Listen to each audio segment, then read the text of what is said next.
your bad words out of your system.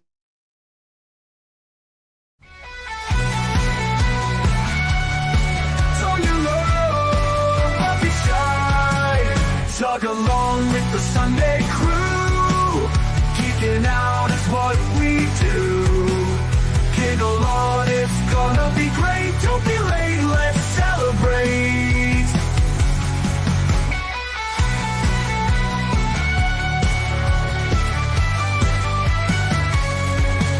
Science fiction on a screen so bright. Old classics and the new delights. The unapologetic geek will lead the way with facts and fun to fill your day. Discussing every detail, every frame, from the eerie to the loud and the same.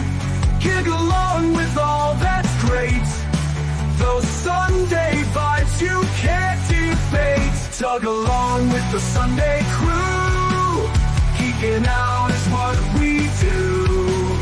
Giggle on, it's gonna be great. Don't be late, let's celebrate.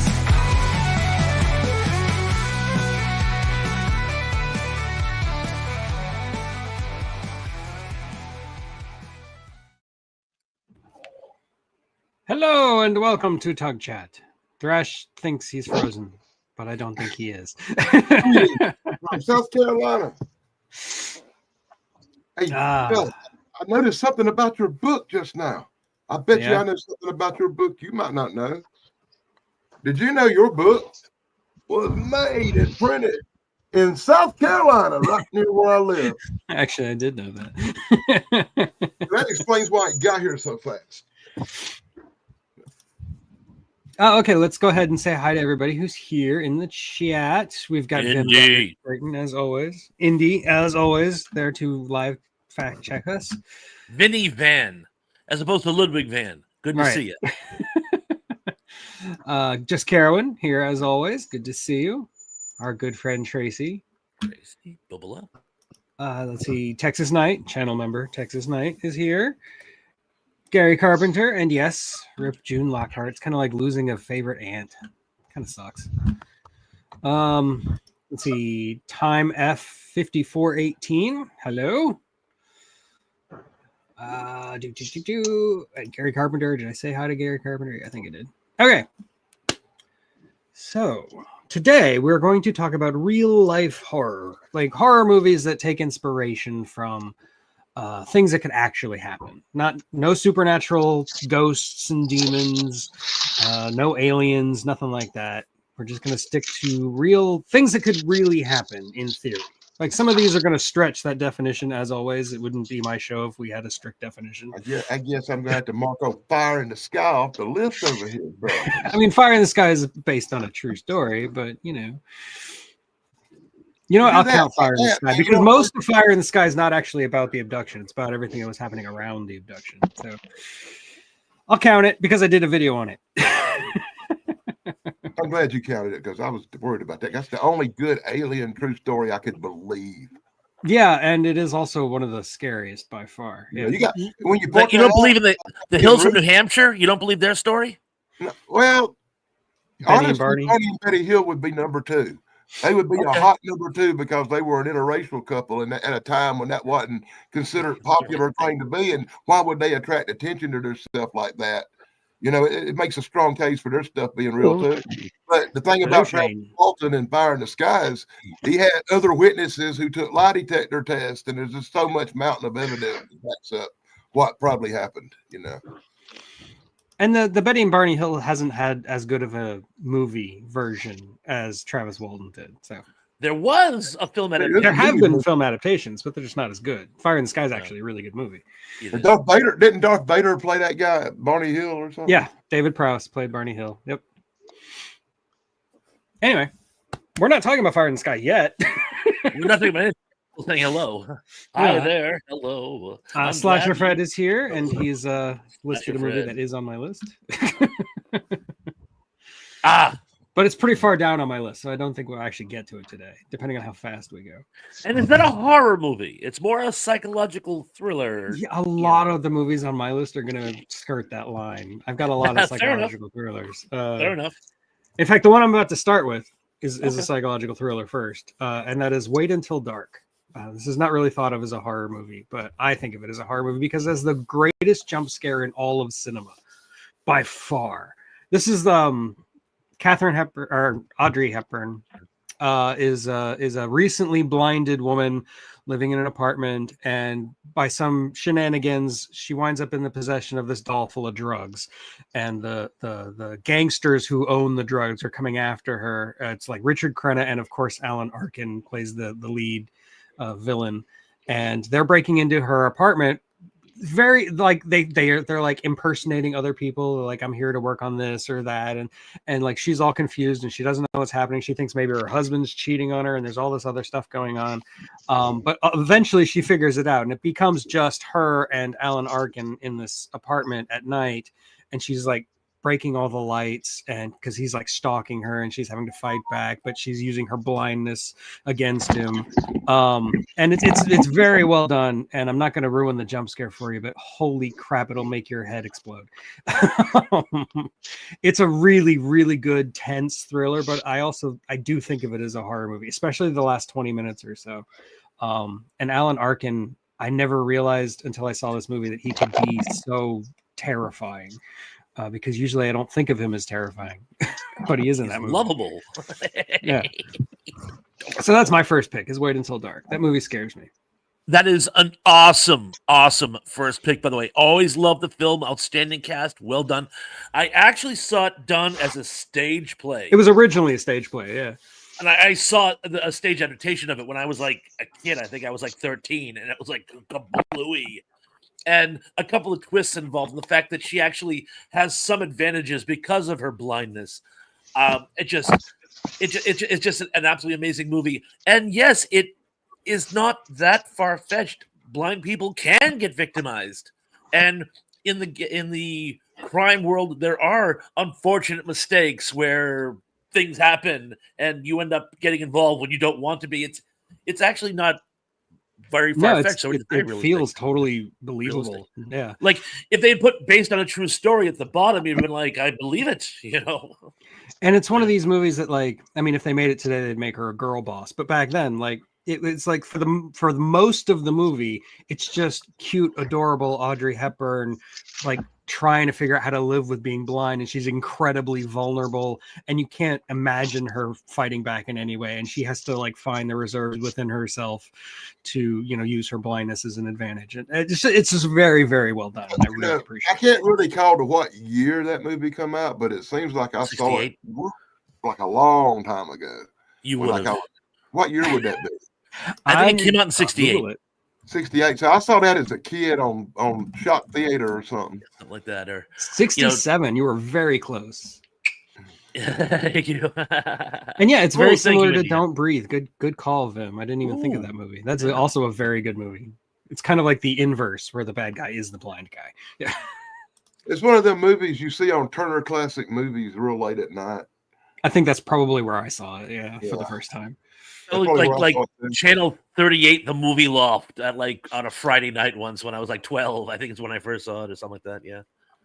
And Terrence Young. So yeah, that was my first pick. Okay, Dan, go for it.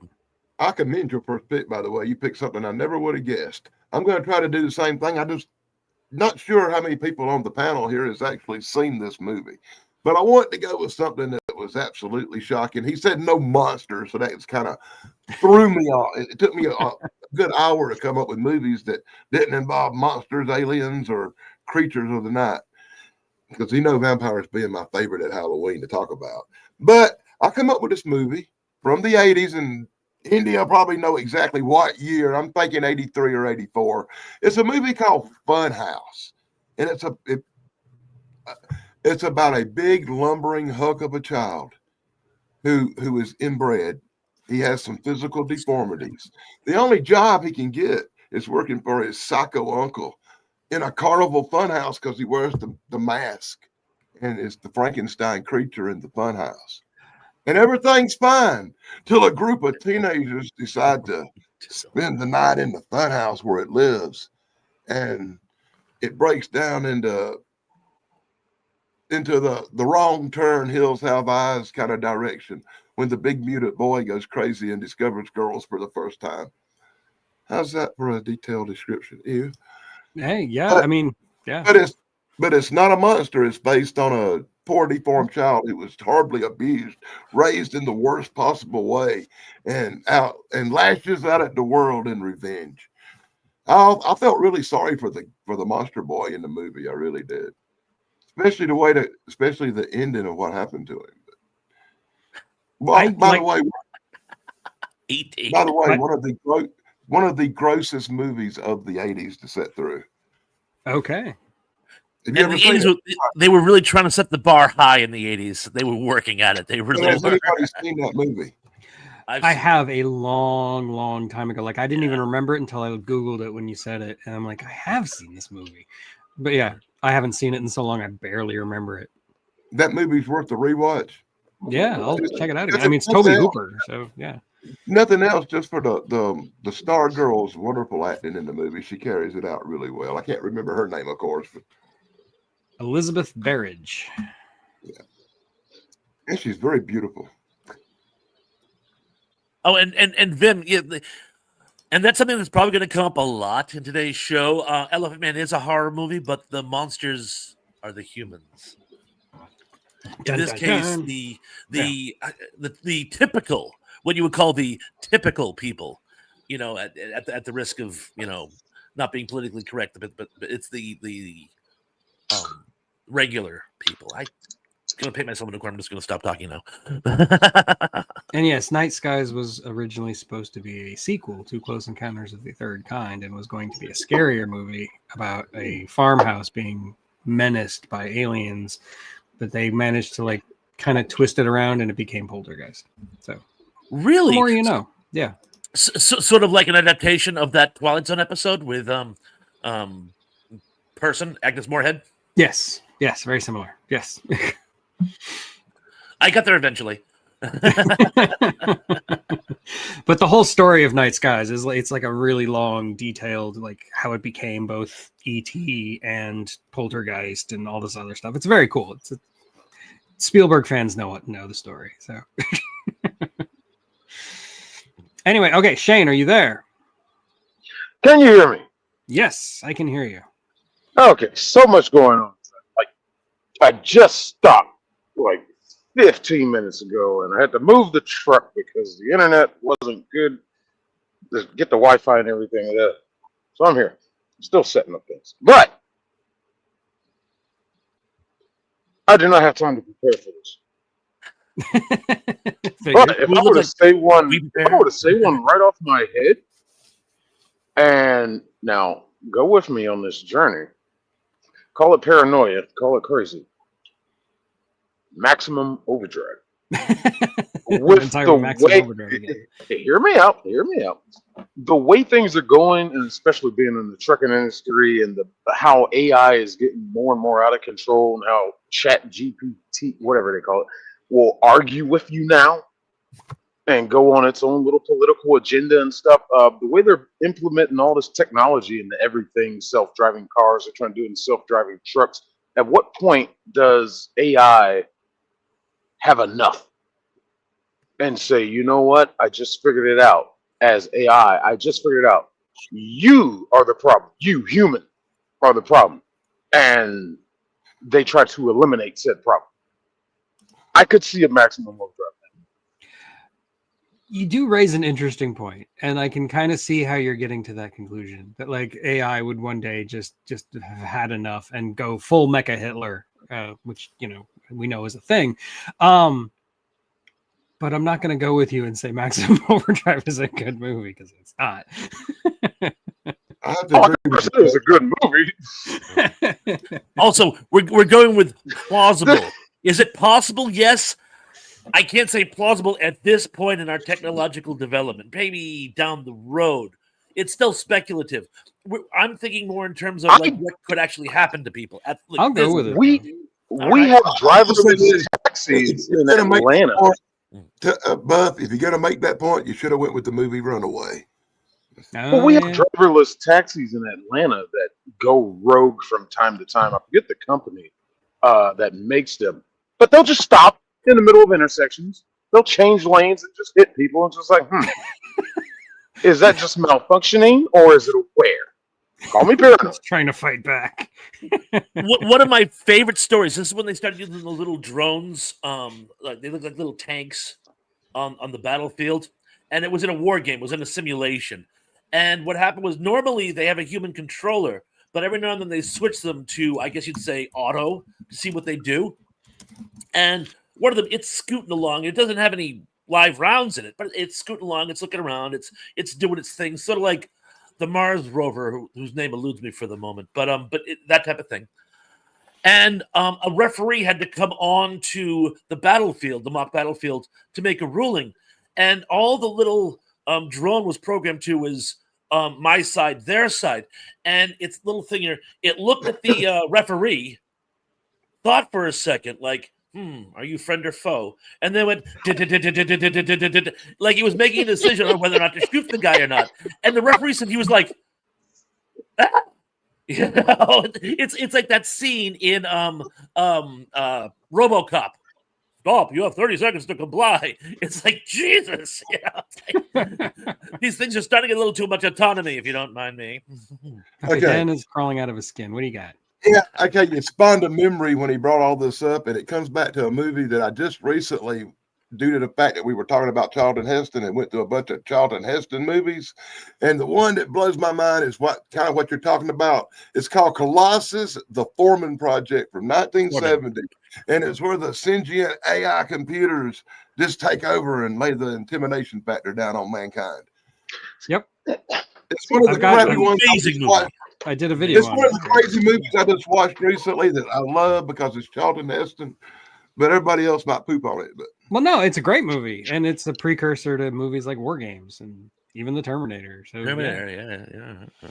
And I love at the end, the computer, when it speaks, it says, I'm just doing this for your own good. It's not malevolent. It's like you program me to take care of you, and that's how we're going to do this, whether you like it or not. It's a very chilling, you know, it's like this thing of an off switch. Seeing it's a really amazing movie with amazing twitch, which I just gave away. I'm sorry. No, good job, Shane, putting on glasses. Now you're I'm on a panel again where everybody's got glasses. Yeah, you're rocking the shades, Shane. There we go. You're making the rest of us look bad. I'll take the lenses out. How about that? No, are you kidding? I wish I had my sunglasses handy. I wear my sunglasses at night. Yeah, it's like you see the light before my eyes. Yeah. Okay, Thrash, it's your turn. Well, cool. I'm gonna go with. I actually had an out here. I decided to open it with one of the true horror greats, and I found a movie that was actually bizarrely plausible, if not a little far-fetched, and that is the original Last House on the Left by Wes Craven. It's on my list. It is, yeah. This is actually, it's a horrible, tragic, very sad movie. For years, a lot of people thought it was based on a true story. Apparently, it's actually based on an old Swedish folktale, which may or may not have had some type of valid origins. Probably did, because this kind of stuff does happen in real life. But basically, it's about a group of criminals who trick these girls who are in these teenage girls who are in the city to see a concert and think that they know what they're doing, and they're very, very naive. And they get abducted, and horrible, terrible, brutal things happen to them. And then the criminals go on the lam and end up taking refuge with the family of the two girls, and the family then goes on a quest for revenge. Now, again, it is a tad far-fetched, but again, sadly, teen abduction is something that is actually very common in these days. And the idea of the family getting to exact a revenge on them, given the opportunity, I bet more often than not they would. Yeah, I think a lot of people can sympathize with that. Yeah. Very much so. Very, very much so. And I remember I saw this as a teen, and it was like, this really blew me. It's a enemy as a fan of Wes Craven to this day. No, and I think it might be one of Wes Craven's best movies. Yeah. That choice choked me up, Thrash. I have to watch that. I've seen the remake. The remake's not bad, but the original's, it's got that gritty 70s aesthetic to it, you know. And you will jump at the end, I promise you. There's a particular scene that will. Yeah, it's on my list. It's a good one, and I think the idea of like the parents becoming the monsters is. Go ahead. Something about the 70s. I saw it in the 70s and it was totally gross. Good choice, though. Yeah, it could really happen somewhere in this world. And yeah, Texas Night, the Colossus books are really weird. I've read them. They go kind of insane. It's a remake of a Swedish movie called The Virgin Spring by Ingmar Bergman. That's correct. Yes. Yes. With Don't Tell Me. From The Exorcist and Strange Brew. Max von Sydow. Max von Sydow is in it. Yeah. And yes, it is based on an old folk tale, which may or may not have actually happened. But again, it's 100% believable. Like if I had a daughter and then somebody did that to my daughter, I would have no qualms about becoming a monster. I would be fine with it. The whole Bob and Doug McKenzie reference with Max von Sydow.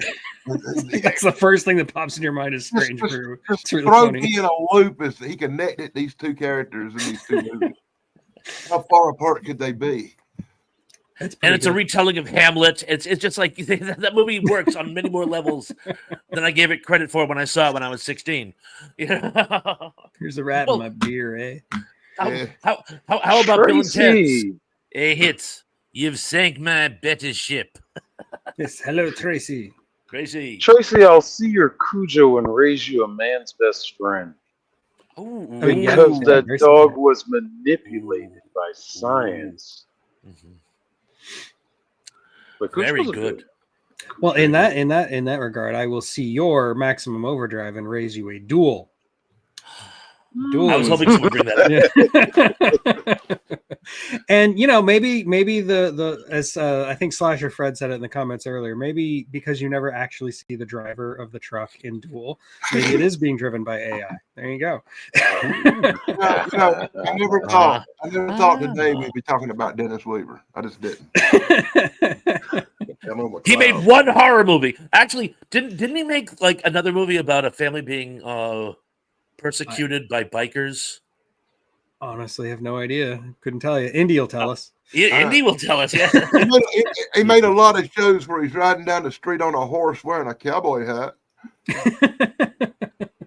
McLeod. But for those of you who don't know, and I can't imagine there's many people in my audience who don't know about Duel. But Duel was Steven Spielberg's first full-length theatrical release. And he made it for TV, but it did actually get a theatrical release. It's basically just about a guy on a highway in the middle of nowhere getting chased down by a truck. That's it. That's the whole plot. But for absolutely no reason. For no reason whatsoever. Absolutely no reason. We have reasons. it's basically just like unbridled road rage, probably. But you never, like I said, you never actually see the driver, so you have no idea why he's going after Dennis Weaver. It's not like Dennis Weaver never cuts him off or brake checks him. He never does anything to confront the driver. It's just for no reason. It's just terrifying. And and Spielberg manages to drag this out for like an hour and a half, and the whole time is just tension constantly ratcheting up, and it never really lets up until the end. And it's a great little thriller that is terrifying because we've all been on the highway in the middle of nowhere, and what if one of these semis suddenly decided it wanted to kill you? What could you do? It's one of them movies, be honest with you, if they had a little more filler in it, you could probably live with a little bit more character development in that movie. It was that good, the action would have carried it for it to be a little bit longer. That's true. But Stephen King cites it as an inspiration for trucks. Yeah. Spielberg drew upon it when he was making Jaws. Yep. And I'm sorry, I have to share this anecdote, even though I'm sure you've all heard it at least a half a dozen times from me. The story goes, Richard Matheson, he and his buddy were coming home from an early morning golf game. And for absolutely positively no reason, they started getting hassled by this truck who was honking at them, trying to drive them off the road, terrified them. They ended up getting off. They finally managed to ditch this guy. They got off the highway. They got to a small town. They went to report it to the cops. And the cops are like, "Are you serious? We don't have time for this." And Richard Matheson's like, "What do you mean you don't have time for this? We were victimized as a crazy director out there." And it just so happened it was the day of the Kennedy assassination, and every police department in the country was on high alert. So everything kind of faded into craziness. But years later, Matheson took this trauma he had actually suffered and wrote a short story about it. So is it plausible? Clearly, because guess what? It basically happened. I had to throw that up there, Doug. No, that's great. And you also mentioned Richard Matheson, which for some reason I forgot to mention. It was written by Richard Matheson. I love his work. This movie. You've never I seen love Duel? all Really? things Richard Matheson. A long time ago. I'm going to rewatch it. It's good. It's a good movie. And it's never been remade, which shows how well made it was. No one else could possibly do it justice. Not yet. Yeah, remaking Spielberg's not a very winning strategy. I think they greenlit Blade Runner. It was on somebody else's stream, and I think they were watching a trailer for it. Not Blade Runner. Running Man. Oh yeah, the Running Man. That's coming out later an this year. honorable mention to a movie that's very similar to the one you were talking about. Just to give the quick honorable mention, it's one called Road Games with Jamie Lee Curtis. Yep. Which is very similar in plotline to Duel. You could also talk about The Hitcher. That counts. The one with Trevor Howard, right? Good That's movie. Roger Howard. Yeah. I think he too drew upon it upon Duel. Yes. Probably. I think of the three movies, The Hitcher might be the superior of the three. I think it might be the scariest of the three just because of Rutger Hauer. He's so good. That good one with Levi Sobieski, the horror movie, where you kept waiting for the twist and there wasn't any. But it's about the two guys on a road trip and bad things happen to them all along the way. I don't know.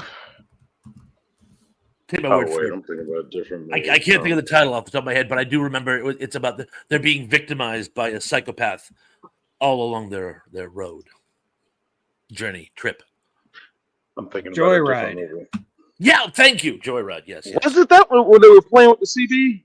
Yes. Yes, that's the movie. Yeah, Yes. Oh, that's the one I was thinking about. Okay. Yes, and that they at least start with the guy. They tell him that it's going to be an amorous interlude, and it's all a joke, and the guy didn't take it very well.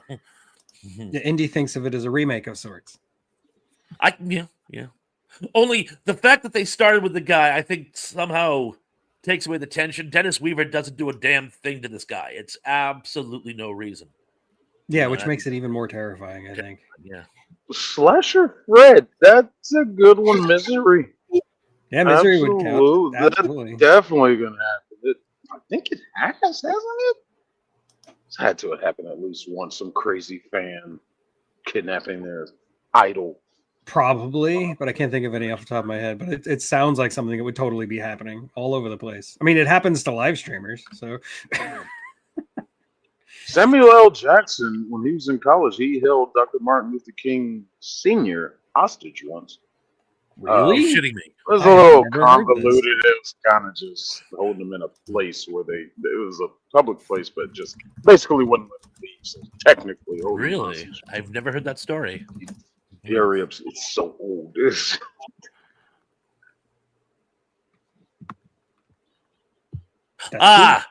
Terror on the Beach. Thank you. It was a made-for-TV movie about this family who goes on a summer holiday and is victimized by they're basically Manson-esque hippie biker type things. Thank you. And yeah, you're talking about Watchers, Texas Night. There's actually a bunch of Watchers movies, which are increasingly ridiculous.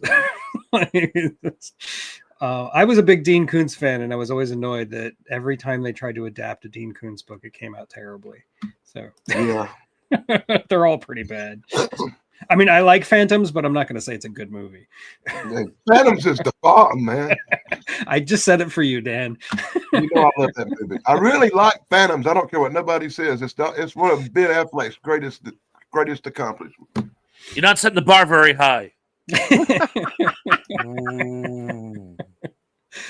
Liev Schreiber is really creepy, and I really like that movie Watchers because it's nothing makes me more happier than a boy and his dog. Boy and his dog. Okay, so Danny, it is your turn again. Well, Well, since I come up with movies nobody ever watched before, let me do one that I'm pretty sure everybody on the panel's seen, so we can really talk about it. And there ain't nothing more terrifying than realism. And one of the things that really freaked my family out, and Thresh brought it up a little while ago, and we just want to throw this out there because it is truly the original based on reality horror movie, and that's Jaws. Because that movie struck fear into my family's heart so much they quit going to the beach and started going to the mountains for vacation. I bet that was right off Thrash's list, wasn't it? It was on there. So yes, I think Jaws is an excellent pick. Now, granted, it was elaborated upon very greatly. I mean, they were giving the shark way too much animosity. Behaviorally, in fact, Benchley actually admitted after he wrote the book years later, when he actually started studying great white behavior, that he was actually ashamed of himself because a lot of the traits he assigned to white sharks is something they wouldn't do. They don't like humans as prey. We're too bony for them, like seals or dead whales. But Jaws is actually based on an actual encounter with it was a bull shark. They're not sure. They believe it was a bull shark along the coast of New Jersey in 1916. And the scary thing about great whites is oftentimes the attacks are based in ignorance. Especially right here in Cape Cod, our waters are really, really murky with silt and phytoplankton. Sharks don't see particularly well. So when they want to see what something is, they just kind of go. When a 16-foot shark goes just to see what you are, it ruins your whole day.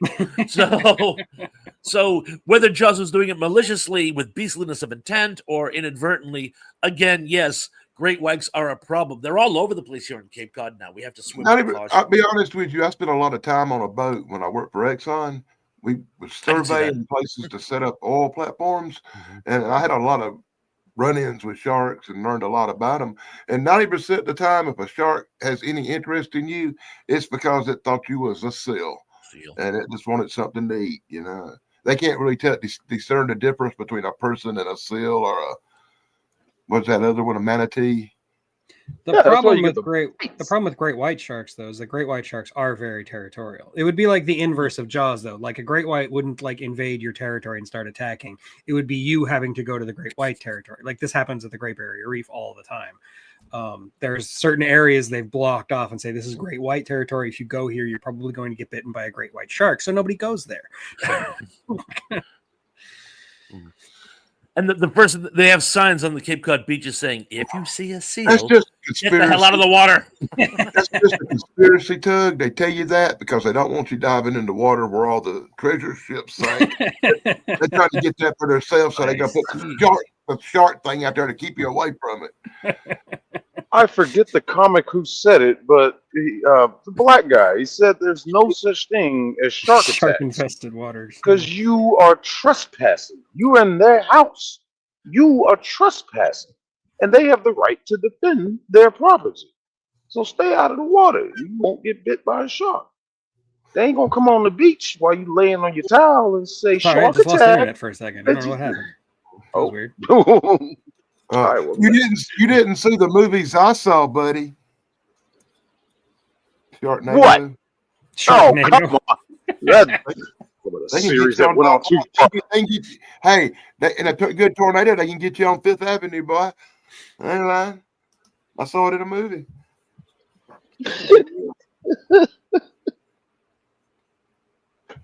Whatever happened to Tara Reid?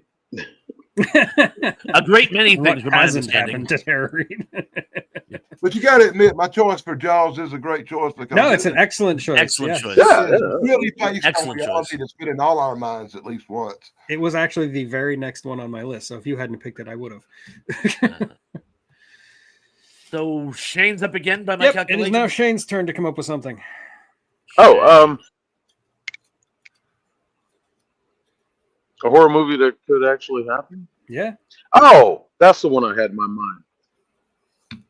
Not to necessarily say the alien aspect of it, but what is it? 13 Cloverfield Lane? Oh, 10 Cloverfield Lane, yeah. 10 Cloverfield. That was 3 numbers off. Yeah, but like 90% of that movie is totally realistic. Yeah.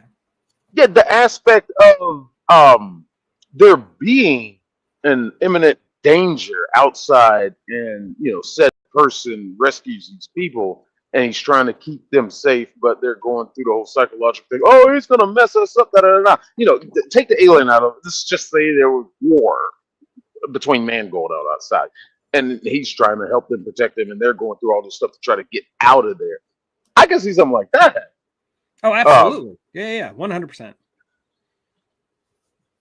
And like with that movie, it doesn't even have to. There doesn't even have to be anything going on outside. I mean, yeah, there's that one person who like comes to the door and dies, but like, even if there was nothing happening outside, it could still be happening because the John Goodman character was such a creep. You could totally see him just abducting people and telling them that there's something going on outside.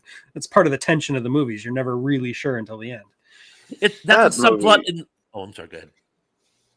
No, I was just going to say that's the one movie in that trilogy I love. Me too. The other two are just. I like the original Cloverfield, but the Cloverfield Paradox, that's. I can't stand that shaky cam stuff.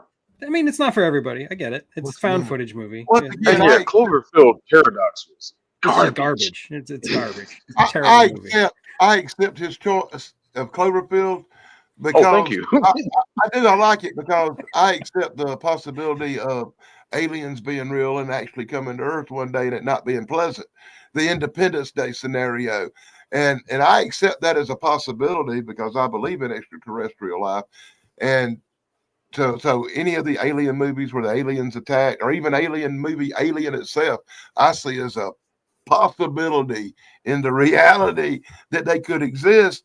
And also let me point out that there's this thing called 3-Eye Atlas that looks like Battlestar Galactica this week.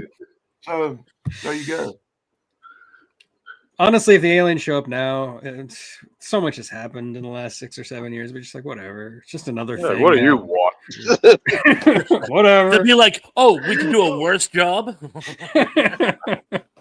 See, take me to your leader. Okay. He's right there. I know why they don't come here.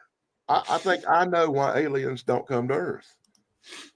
And that's because human beings are the nastiest creatures in the universe. We have viruses. It's like in War of the Worlds. They're just so deadly to them. They'd be stupid to step 1 foot outside the spaceship here. And that's why we never see them, because we basically got the quarantined plague zone of the universe. Hey, don't go to that germy place, boy. You'll all go down. Just like our germs were so bad, we took out our own indigenous people on the South American and Americas when the colonists first come over here. Imagine what we would do to an alien race from another planet with our nasty bugs. Come on. You think all crop circles translate to stop it? I think y'all monkeys are crazy. Don't land here. Yeah. Don't make me come down there. Warning signs for the others. Like, nope. Come here, you're Do not open, dead inside. Save yourself. Your turn. Okay. Run. Oh, am I up?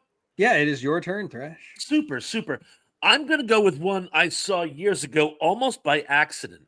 And as you guys know, I went through a phase where I became obsessed with Australian films.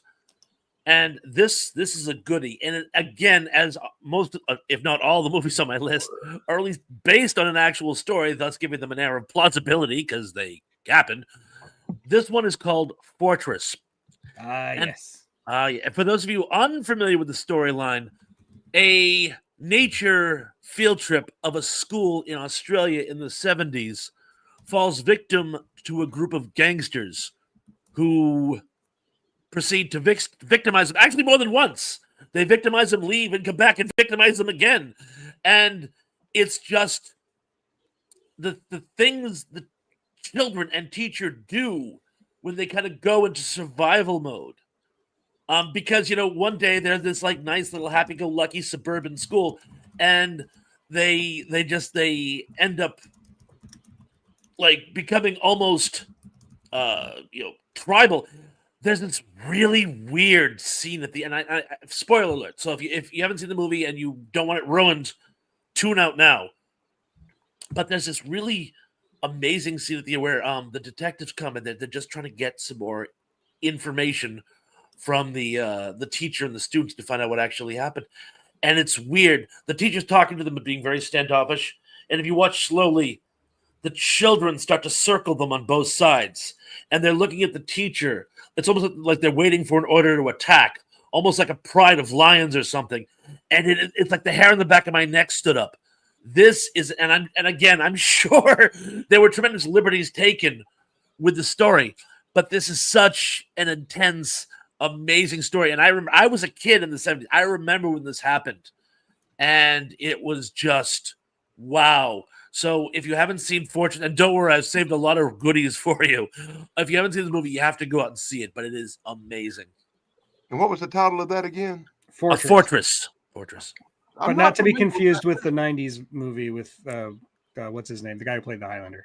Yes. That's a completely different movie. That's a sci-fi movie about a I haven't got prison or something. Mostly based on Beowulf. I haven't got to Australia yet. I've done Germany and I've done Japan and I've done Russia, but I haven't got to Australia. There's yet. some good stuff in Australia. Thank you, Indy. Christopher Lambert. Right. Or as he pronounces it, Christophe Lambert. And yes, Rachel Ward's hot. Yes, she is. Water is also wet. It's pretty sad. The Russian movies will apply here, I don't think. I can't think of any Russian movies I would put on this list. Or Stalker. Japanese. Of course, most of the movies I was picking out the movies were horror movies with monsters. Think of. Australia's brilliant. No, they're not. They lost a war to emus. No, they're afraid of toads. Hey, Doug, check this out. They lost the war to jackrabbits. I spent 2 hours today. I spent 2 hours watching the Japanese Invisible Man. Have you ever seen that one? Yes, that's a Toho movie. Yeah. Yeah, what a wonderful movie that is. I don't think I've seen the whole movie, but I've seen parts of it. He puts on makeup instead of wrapping his face. So he kind of looks like a clown, but it's like a creepy clown. Russia doesn't really make horror movies because their lives were so horrific the way they were. They didn't need to create monsters. Yeah, their movies are just life sucks. When you pick up the Germans again. Hey, let me point this out. When you make a movie about an invisible man and make it good, you have achieved something because you have literally have nothing to work with. Me and Claude Rains take that personally.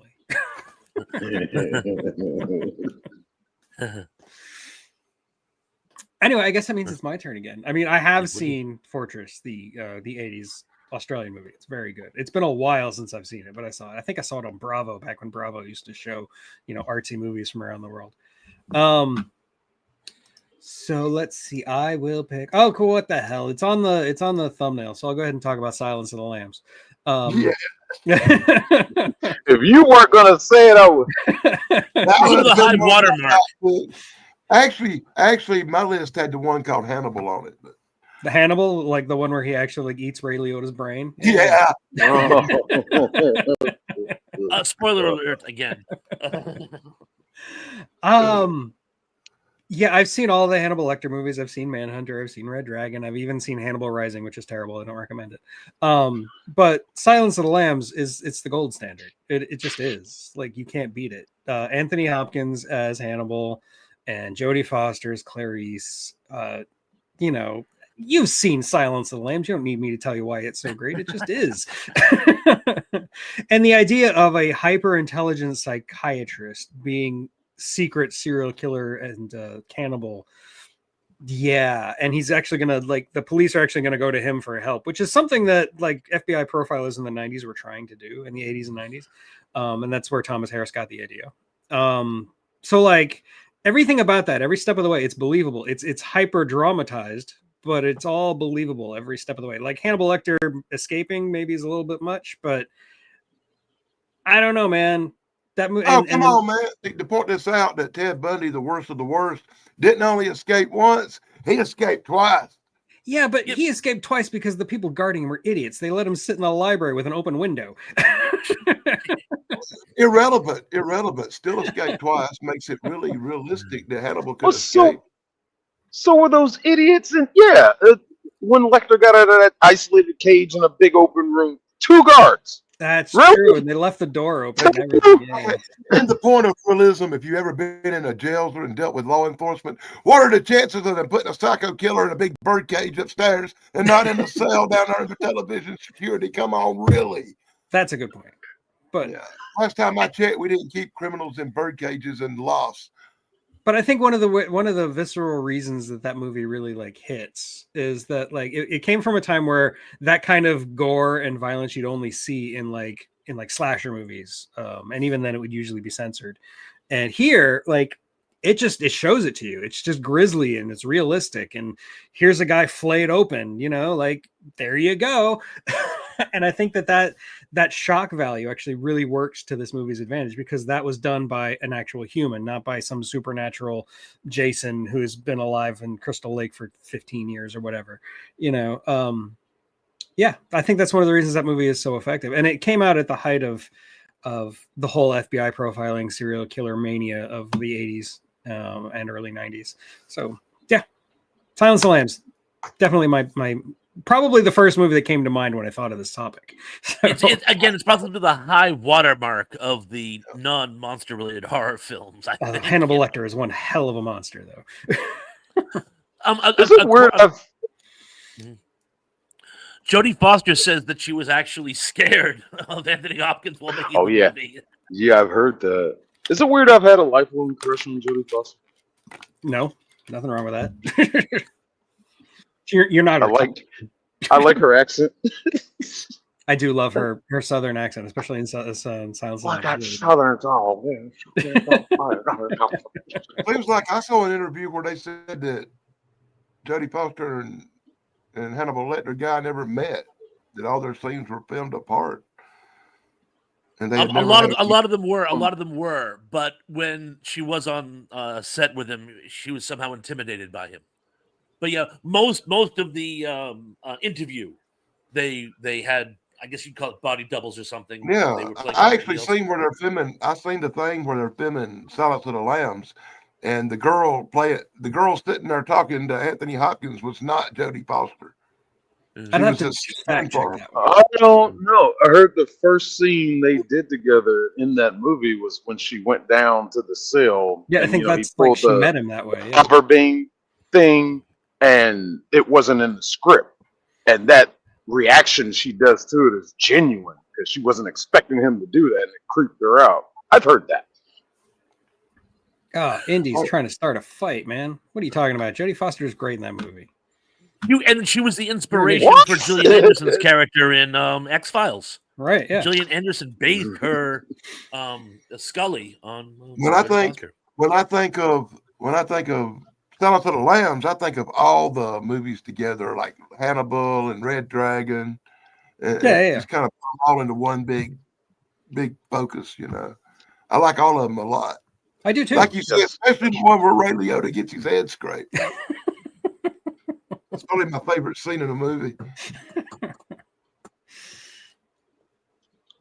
Yeah, and also Hannibal had Gary Oldman as that like burn victim, and he's like feeding people. Yeah, wait a minute. The other part where he's feeding little pieces of Ray Liotta's brain to that little Kenny on the airplane. Get on the airplane. Yeah. It's pretty funny too. I do love those movies. Those are great movies. Except for Hannibal Rising. Don't watch Hannibal Rising. It's terrible. I'm so glad Justin, thank you for mentioning a Bad Ronald. Because I wanted to bring that up, but I couldn't, in all fairness, because I haven't actually seen it. I've only heard about it. My old college roommate actually wrote a stage play based on Bad Ronald. And I don't know, are you guys familiar with the story at all? I have no idea what Bad Ronald is. No idea. Long story short. That's that ugly clown over to the restaurant where they got the hamburger. No. It was a made-for-TV movie. Long story short, this guy with emotional problems, sort of like out of the song Excitable Boy, commits an act of horror. The mother saves her deranged son from the police by making a false wall in the home so she can hide him. He hides there for years. She passes on. The new owners buy the house after she dies, not realizing there's a creep in a secret room in their new home, and hilarity ensues. I missed There's it. been a modern movie that has that exact same plot, but it's Someone else told me that, but I haven't seen that can't either. remember the name of it though. Yeah. I remember the I saw it and 70s it was movie. creepy, but yeah. The- You're yeah, the talking about a 70s movie. 70s made for TV movie. I'm TV talking about movie. like something that was That made like one. 10 years ago. Yeah. Yeah, I had heard somewhere there's something similar. I haven't seen that either though, so I can't speak to that either. But I love the premise, but I just haven't seen it, so I can't in good conscience in this bitch it. So, but thank you, I think Justin, I for saw bringing a it up. trailer for it. You know. I probably saw a trailer for that stuff, but I haven't seen the movie, so I can't comment. Ah, the stuff. No, that's not realistic. Although its attack on consumer culture, I think, is spot on, and casual addiction in our society and all that. But it's not really plausible. Oh, Mike Harper here says Dark Shadows. Shut up. Time traveling vampires? Really? Really? Be nice to Mike Harper. Don't get me wrong, I love the idea of time traveling vampires. I'm a huge Brian Aldiss fan, but really, I too love time traveling vampires. Yeah, Usually back to video reality. game form though. Back to Got reality. that one. Yeah, I do that. Yeah, back to reality. Okay, so Dan, I think it is your turn now. Okay, let's first, go with that. I'm going to talk about the movie here in a minute, but first I got to comment to what you said earlier when you made your little Jason reference. Let me point out that the first Friday the 13th movie would be on this list because it was the crazy mama doing the killing, not no mutant boy. Okay, You are absolutely correct. Yes, which would really be a great one for this list. the first one is more realistic. Too bad I'm not choosing that one because I'm going back to the original inspiration for your Hannibal Lecter. I'm going back to the original scary Psycho movie, and it's actually called Psycho with Anthony Perkins as the most black and white original realist piece of serial killer movie you can possibly imagine. The original to me. No, absolutely. It was on my list because Absolutely. Tracy talked about it last night. So yeah, Psycho absolutely counts. And that's one of those movies that sets you off because of how the movie is made. Like it's designed to throw you off. Like that complete dramatic turn halfway through the movie is a thing of legend. And Anthony Perkins is as creepy as Anthony Hopkins. So Andy, you really have a problem with Jodie Foster, don't you? Jeez. Indy, just take the L and walk away, man. You're wrong.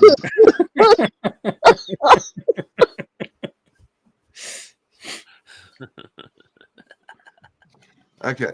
She might have been a little annoying in that movie where she got to space and meet her dad. But other than that, I like most of her movies. Jodie Foster is a fantastic actress. I will hear none of it, Indy. She's a lovely woman. But yeah, Psycho.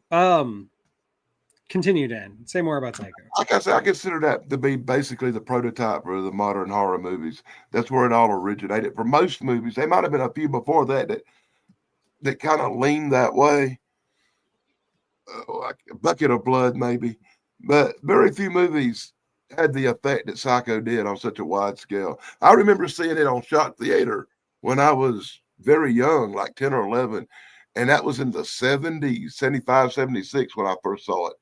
And it still even shocked my young age then, this guy dressed like this girl and killing people. And I remember it freaked me out a little bit.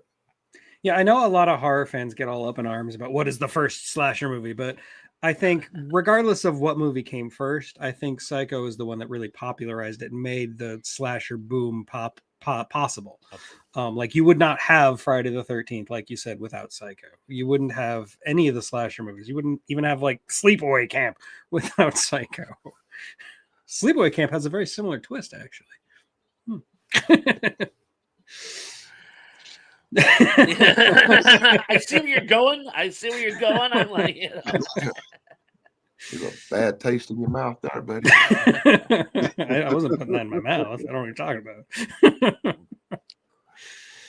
Anyway, but it was interesting for a horror movie to have actual Freudian references into it. Like he actually, you up until that point, most movies about psycho killers, it's like they're crazy people. They're crazy people. There's no actual research as to what sort of psychological distresses could cause you to become it.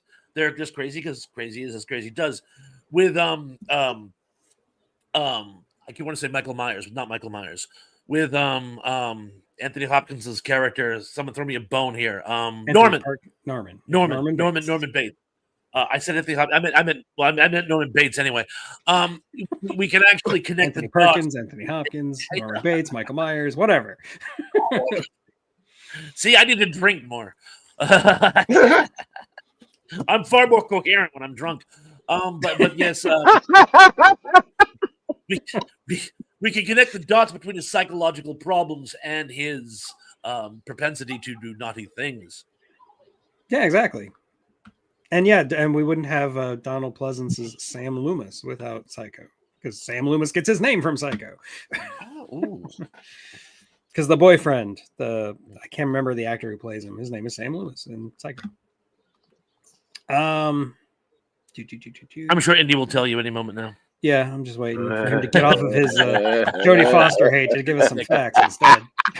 He probably hates Taxi Driver too, the Philistine. Leave Jody alone. Let's see. Tracy said she's seen Psycho on the big screen. I have never seen Psycho on the big screen. I really want to. I've actually seen it on the big screen too. That's Couple cool. times. I have not. I saw the stupid John DeBont remake, but I saw it on a biggest screen you can possibly imagine at a July 4th summer festival where they were doing outdoor movies in the park. And that was one of the movies they shot on this super giant screen you could see for like a mile away. Thank you, Indy. John Gavin, and I will ignore the second half of your comment.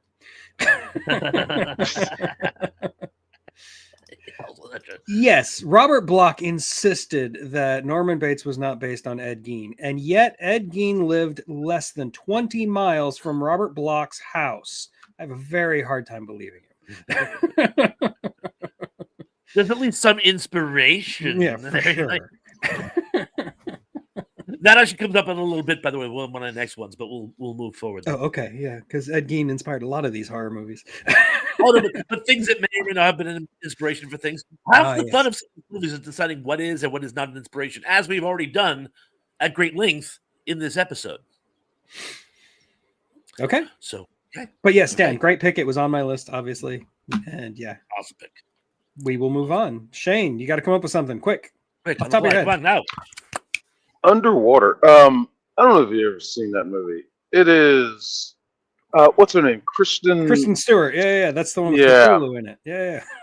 Cthulhu. That movie, I watched it by accident. And when I say that, I was just chilling on the couch, flipping through the channels, and like it was starting. And the title come up, Underwater. It's like showing the titles and Kristen Stewart. I'm like, oh, something else she did. Let's take a look and let it play. Now, if a movie doesn't get me in like 15 minutes, I'm not watching the rest of it. And the way it started off, just a little slow, and then boom. Like it's collapsing. Yeah. 2-3 minutes of just kind of her messing with the spider, and then boom, the movie starts and it never stops. And it was just like, huh. And she was actually good in it. But the whole concept of being deep water explorationists, as they were, having to stay down there and dealing with a chaotic situation, we don't know what's down there. Only 20% of the ocean has been studied and researched. Oh. We don't know what's down there. Yeah, probably less than that. We don't know what's down there. There could be a Cthulhu monster down there. I mean, I could absolutely see that. Like, I watched that whole movie, and I was just like, this is actually kind of good. And I heard too many people try to compare it to, it's just aliens underwater. No, it's not. No, that's not even close. Underwater is a very, very underrated movie. I'm glad you brought it up. I don't consider it very underrated, but I would. It does belong in the same conversation as movies like Deep Star 6 or maybe even Leviathan. Movies that are set in deep sea exploration. People who like go down there for like 3 months and they get paid so much that that's all they have to do all year is just work underwater for 3 months. And in that deep sea environment, you're right. We don't know anything about what's going on down there. That's why we're there. And little tiny things can go wrong and it can cause chaos. And I think the beginning of Underwater, where like there's nothing supernatural happening at the very beginning, not really. I mean, there kind of is, but like when it's just the station kind of collapsing and imploding on itself, that is very harrowing. And I would count that as realistic. So I will give you the benefit of the doubt there.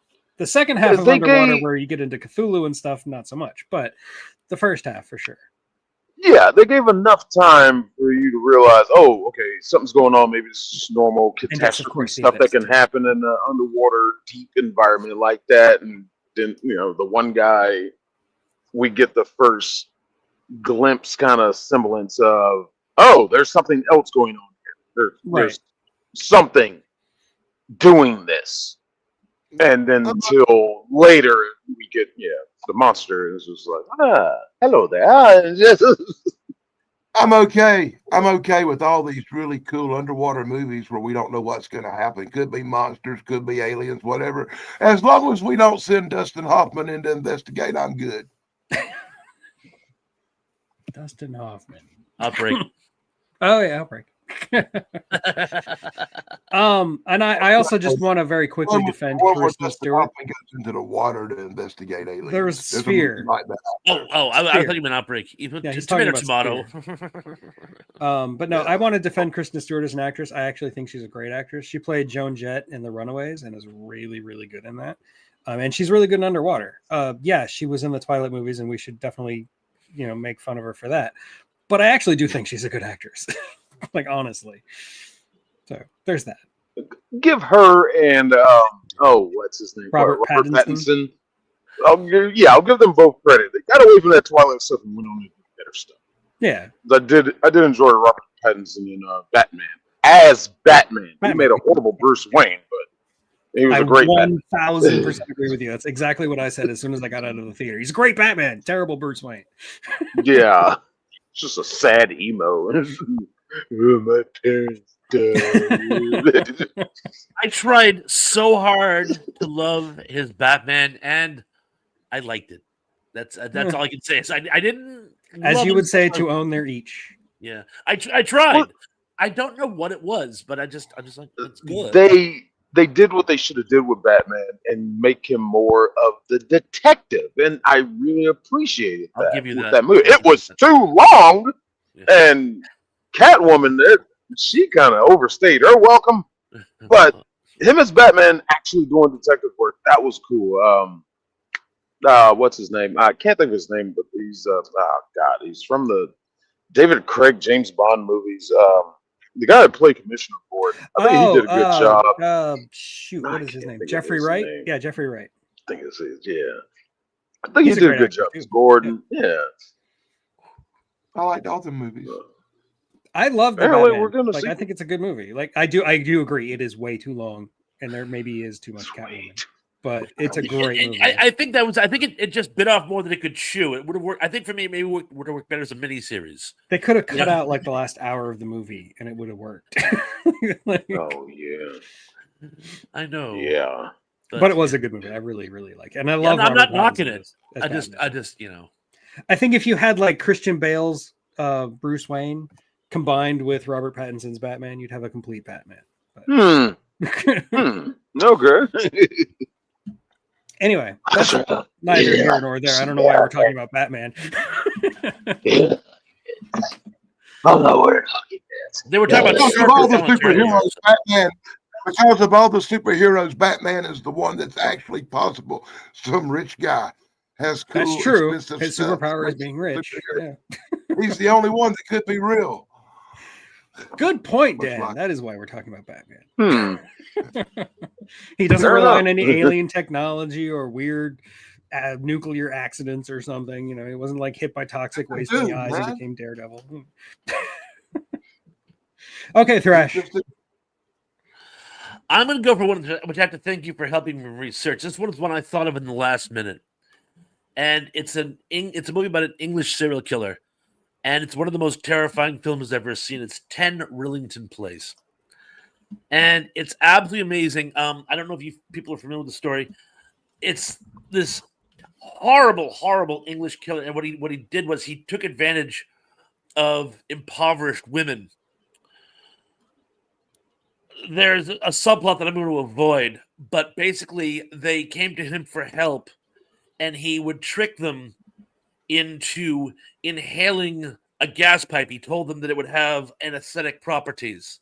And he said, "Oh, we learned this during the war, during the Blitz. You know, if you just put a filter on this gas main, you can give people emergency medical procedures." And these women believed it.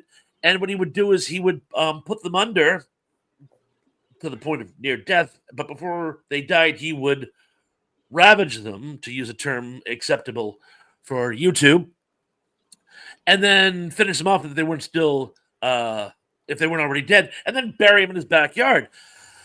And there's one in particular, this one young woman called Beryl, who again comes to him for help, and he professes to help her, and then he kills her. Her husband is played by John Hurt. John Hurt, who is one of my favorite actors of all time. He was a national treasure. Pity it wasn't This Nation.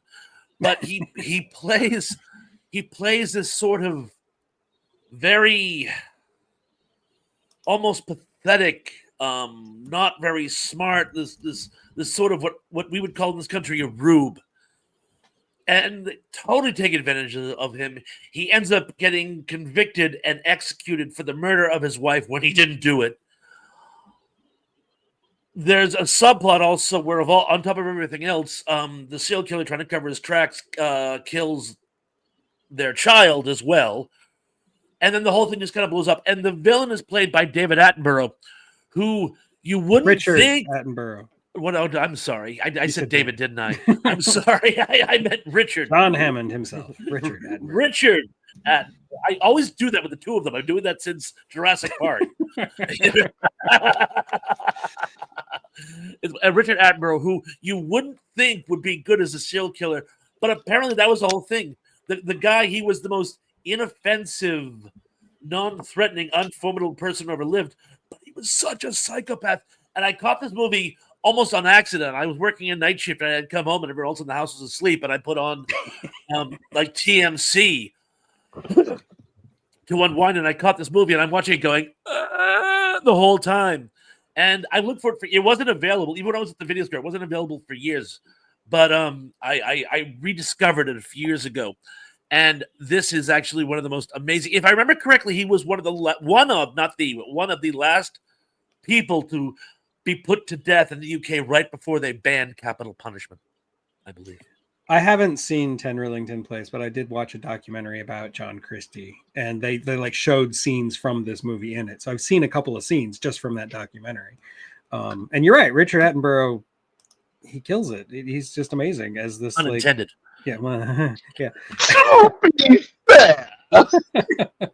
He did make a park full of killer dinosaurs that killed a lot of people. True. That justify him as a serial killer in a technical sense. Yeah, don't blame the dinosaurs. Blame the guy who built them. Yeah.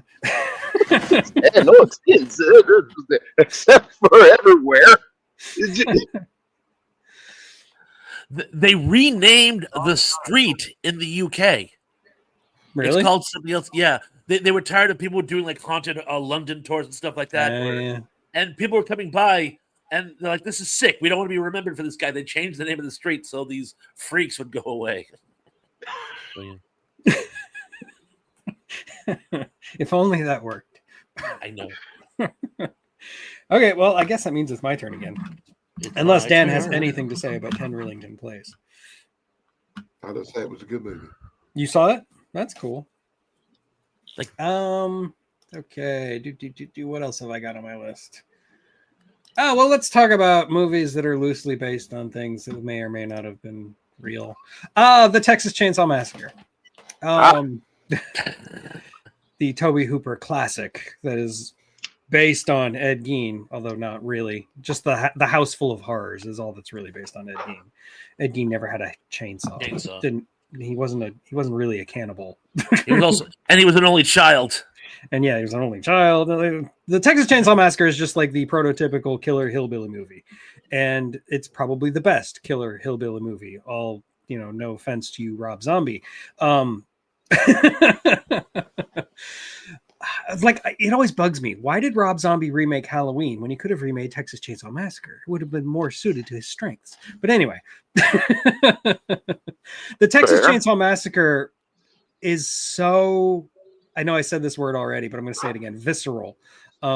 Because especially the last like 20 minutes or so when you're at the dinner party, the movie is shot in such a way that it makes it look like it what film geeks call cinema verite, cinema of the real, where it's made to look like it's filmed on a camcorder, like somebody's just there documenting it. It's not filmed to look stylish like a movie. It's and I think that works really well for this movie in particular, especially in the end, because it gets you in this hyper realistic mindset so that you think this is really happening in front of you, and you start to feel as tormented as what's her name, the main character, who's the final girl whose name I can't remember off the top of my head. That whole dinner scene, it's a test of endurance, and I feel like the Texas Chainsaw Massacre is really terrifying on that level. Like it's in your face horror, but again, it's all realistic. These are just people. They're hillbillies and they're crazy and they're cannibals, but this is supposed to be real and it feels real. So yeah, Texas Chainsaw Massacre. It's a classic. Toby Hooper is great. Great movie. I do like the remake. I have a love-hate relationship with the Texas Chainsaw Massacre. I love Texas Massacre as a movie. It's a classic horror movie. I think it's really scary. But what I hate about it is that girl's intolerable screaming for an hour. 30 minutes in, this pig starts screaming, ah, ah, and she screams for an hour straight. By the time that movie's over, I'm hoping somebody hits me with a chainsaw. You're not wrong. She's annoying. She's not as annoying as the guy in the wheelchair. He's That's really the most annoying and screaming teeny girl that ever existed, man. I don't know, man. Dakota Fanning in War of the Worlds is pretty close. Nah, man. She was young. But Dakota Fanning was also in The Running Ways. Oh yeah, you are. She not was wrong. also in. She played Lita Ford. You know? Yeah. What was that, Man on Fire? I think. Denzel Oh yeah, Washington? Man on Fire when she was little. Yeah, with Denzel. She was Washington. great. Yeah. That's another movie that Well, I think it's a remake, and I actually like it better than the original. So yeah. I did not know that. Yeah, Man on Fire is a remake. The original is not very good. Oh, oh. We still want to do a show like that where it's like remakes that were better than the original. Oh, that'd be a great show. And yeah, Vim, that Netflix Ed Gein is about 5% accurate, if that. Don't take that as real at all. That movie offends me with how much it got wrong. It invented whole there's a girl who in real life was murdered by somebody who was not Ed Gein, definitely not Ed Gein. There's no evidence tying Ed Gein to it, and this documentary mini series that they're doing on Netflix like blames Ed Gein for it. Just shows Ed Gein committing this murder, which he did not commit, and that is like that. That's kind of blasphemous, right? Like you're actually like using a real life victim and twisting what really happened to her to fit the needs of your stupid Ed Gein show, which is trying to yassify Ed Gein by making him Channing Tatum. I hate it. I really hate it. Chainsaw Massacre, I admire your choice. Like I said, I consider it a classic horror movie, except for the part where she screams for an hour. I love it. Fair enough. I mean, everything else going on is great except that bitch's mouth. I'm sorry. I don't disagree. Like I said, it's an endurance test, and that's part of it. If she just screamed at a different volume, at a different level, not that irritating high-pitched whine. Yeah, I feel that way about the women in my basement. I mean, yeah. Anyway, so what's your pick, Dan? Oh Lord! See, I got two good picks, but I know time is limited, man.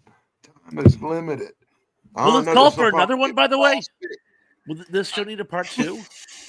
This will probably be because I have so many more on my list. We can do a part 2. I wasn't expecting a part 2, but we can do a part 2. I'm sure Damien will be happy to hear that. Yeah, he missed it. And yeah, John Larroquette was the narrator of Texas Chainsaw Massacre. True. But here's one for you, man. How about realism? How about a story based on something that really happened? How about a story that shocked the 70s, the modern day real life horror story. Let me present to you Helter Skelter. Oh my God, the story of Charles Manson and poor Sharon Tate. Yeah. The modern day realism nightmare, man. What happened to them poor people up in them mountains in Beverly Hills, man? Wow. I saw that. I can remember his name, but the little guy that played Charles Manson in Helter Skelter is Steve brilliant. Railsback. Oh, Yeah, I said I Brian never Cox. can Then remember. I'm sorry, Steve Railsback. The guy from Life Force. Yeah, That's what I was thinking of him as. You think you remember? You think you remember Patrick Stewart's first on-screen kiss? Yeah, that would stick out in your mind. Every time I mention Life Force, Danny, you have to bring it up. Anyway, yeah, Helter Skelter. I saw it a long time ago. I saw that when I was like 12, 13, and it's funny because one of my earliest memories, I think I was like 2.5, 3 years old. My earliest memories in life was it was dinner time. My mom was in the kitchen. I was having dinner with my father. We were in front of the TV, and a news broadcast came on about about the Manson trials. And my mother came running and saying, "Why are you letting him watch that?" Because it was very vivid. And then I was like 3, and he's like, "Oh, well, I don't know." And they changed the channel, and I'm like, I didn't even really know what was going on. It was later that I actually like. Why is everyone being so mean to each other? Goes to show what kind of parents I had. When I was 11 years old, I remember getting the Helter Skelter novel for Christmas. Ew. But in any event, I remember watching Helter Skelter when I was like in middle school. I remember being blown away because I never realized up until that point just how connected the Beatles were to Charles Manson's delusion. But the scene that always got me was one of the prosecutors that they're breaking for the day or whatever, and he goes, my watch has stopped, and he looks over, and Manson's looking at him like, like he had made your watch stop. And for some reason, as a 12-year-old, the hair on the back of my neck stood up. That scene is staying. You know that Charles Manson actually sat down, wrote songs, and yeah, totally worked with the Beach Boys. One of the guys in the Beach Boys. He's listed on a couple of their albums. Yep. Yeah. I used to have that book, Helter Skelter, but it's not on my bookshelf now, so I must have donated it or something. Unless I'm just blind and it's right in front of my face, which is also a possibility. I don't know where my copy is. I have one somewhere. And yes, Helter Skelter is very plausible again because it happened. So, and yeah, you're right. Steve Railsback actually played Ed Gein as well. I forgot about that. On my list of true crime stuff that we could talk about, that was probably one of the goriest real life that ever happened in the United States. It was so gory. It's pretty intense, yeah. And on a related note, Leslie Van Houten, one of the girls who committed that crime, just got paroled, and she's on the streets again. There you go. Fun. You're shitting me. Nah, I shit you not, my friend. Crazy. Okay, I'll permit the S words for that. It's fitting. And the other lady who went, and one of the other ones who went up for parole got parole too, but the governor shot it down and wouldn't let her out. But both of them got parole. I can't remember the other one's name because she was the one that actually done something gruesome. The governor said, "No, you can't get out." The other chick was just there, you know. Leslie Van Houten actually turned state's evidence and testified against the rest of them, which is probably why she was allowed out eventually. Crazy. Anyway, Shane, it is now your turn. I gotta think of one off the top of my head, huh? Well, don't worry, it's your last one. Oh, well, okay, I was thinking about this one earlier. Because it's like actually happened. The Orphan. Oh, Or, yeah, the good call. Orphan?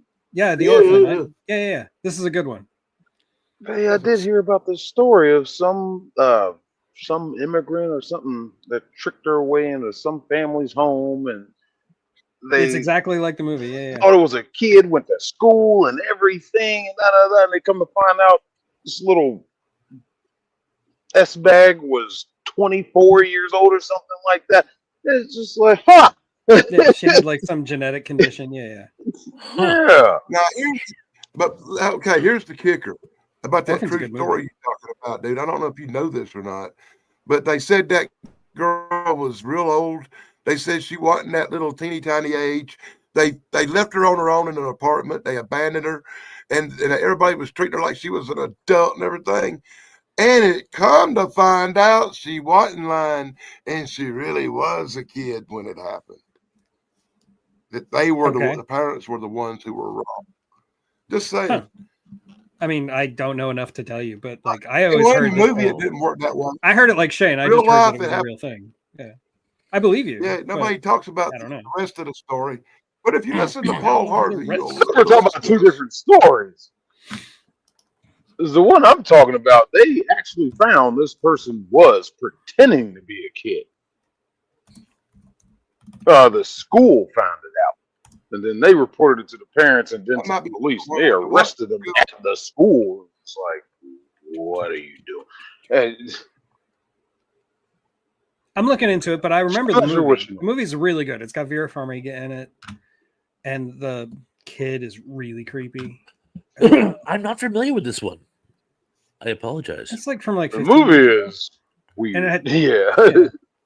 I've actually seen that horrible little movie about that horrible little girl, and I did not like it. It was very uncomfortable. Well, that's why. Bad Seed. I mean, it was a good movie per se, horror kind of tension wise, but for its subject matter, I found it somewhat uncomfortable because I don't know. I need to throw one honorable mention. Okay, go for it. My most hated number one scary movie that absolutely is based in realism can be. Well, it has happened. The Crying Game. And if you've seen the movie, you know what I'm talking about. If you've seen the movie, you know what I'm talking about. Leave it at that. Accepted as honorable mention. There we go. Looking into it, Dan, it doesn't look like you're right.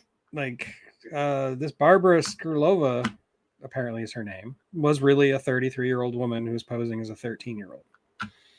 Like this is a real thing that happened, apparently. Yeah, I've seen that, but I saw something that said that she had been vindicated and had done a genetic DNA thing. It was just recently on the news. It might have been something else they were talking about, and I could have been confused. I'll digress. Could be. Like, she was found not guilty for something, but she's still a 33-year-old woman who posed as a 13-year-old. Like, that's still real, but she was like found not guilty of murder or something. I'm not really sure. I'd have to do a deeper dive. I'm definitely talking about somebody different because that chick wasn't never accused of no murder or nothing. She was just they thought she was a kid and left her in an apartment. Like I said, I have to do a deeper dive, but my quick Googling tells me that this is a real story and a real thing. I think there's quite a few real stories like that. But that makes it scarier, doesn't it? Yeah.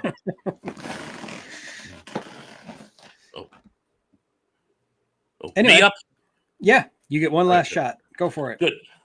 Since and I don't want to talk about people in, shall we say, more provincial parts of the country, but since you threw out Texas Chainsaw Massacre, I've already said the H word, so go for it. Yeah, I know. I have to go. I'm from the South. I can say that. Hey, we have the same type of folks up here in the North. We just call them different naughty words behind their backs. But I'm going to have to go with Deliverance. And not just because of the nasty provincials. It's part and yeah, they certainly are a scary element in the movie, but it's also the fact that here are these men up against nature and they're losing.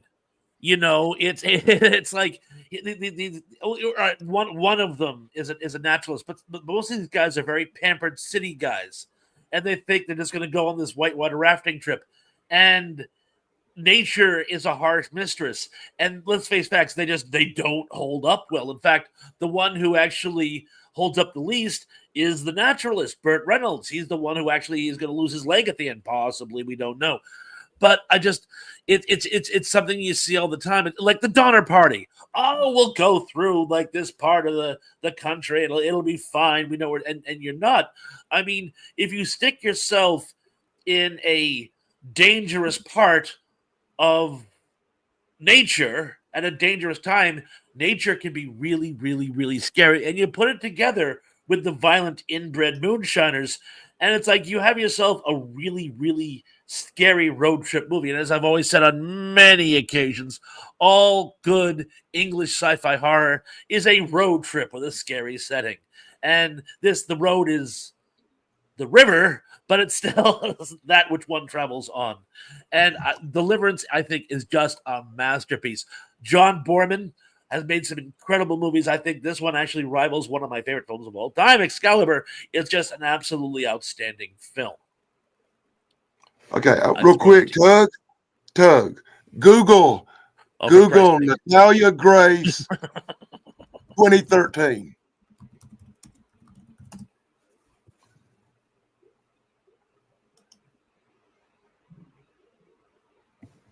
Okay. Yeah, you're right. It's a very similar story, but but you're right. It turns out the other way around. Like she actually was younger. Yeah, we're talking about two different. But yeah, it's two different stories. Like the one about the. It doesn't change the fact that it's not the same.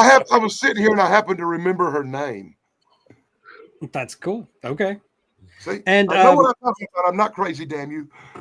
I didn't say you were crazy. I mean, you are, but I didn't say that. And Indy, I may be from Florida, but I really was from Hickville, man. Let me tell you, I grew up with a burning cross across the street. Okay, I know what I'm talking about. Oh, and yes, Grant, we did talk about 10 Rillington Place. You'll have to watch it in yeah, we did. We did talk about that. Yep. Yeah. Oh, come on, guys! I'm in South Carolina. It's down the damn road from me. Indy, where do you think Florida is on the map geographically in the United States? Like if I said I was from the South and I was really from Miami, you'd have a point. But come on. That's from a place called Ocoee, okay? Yeah, there's two parts of Florida. North Florida is the South. The South half of Florida is Cuba. I-4 splits Indy. up. Yeah. Indy, that's a riot. You know, I-4, I think that might be a good one where it starts. You're in the South anymore. Actually has South in the title. Yeah. No, South Carolina is definitely the South, man. I go to South Carolina every year. I know. And that really hit home, Thrash, because Deliverance was filmed down the street. Really? No. That's it's a movie I've only seen once because it's so uncomfortable. I don't want to watch it again. On the South Carolina-Georgia line in the Okefenokee Swamp near Augusta, Georgia. They filmed some scenes from it down there. Huh. Cool. From what I was told. I did not know that. I don't even think it's credited in the movie, but they did film some scenes down there. And Tracy's in the South because she's in North Florida. If I remember the story correctly, this is anecdotal. You know, I have some of my best stuff is anecdotal. In fact, Indy, you can either support or shoot me down here. Ed O'Neill has an uncredited role at the very end as a Georgia State trooper. Really? In the hospital scene.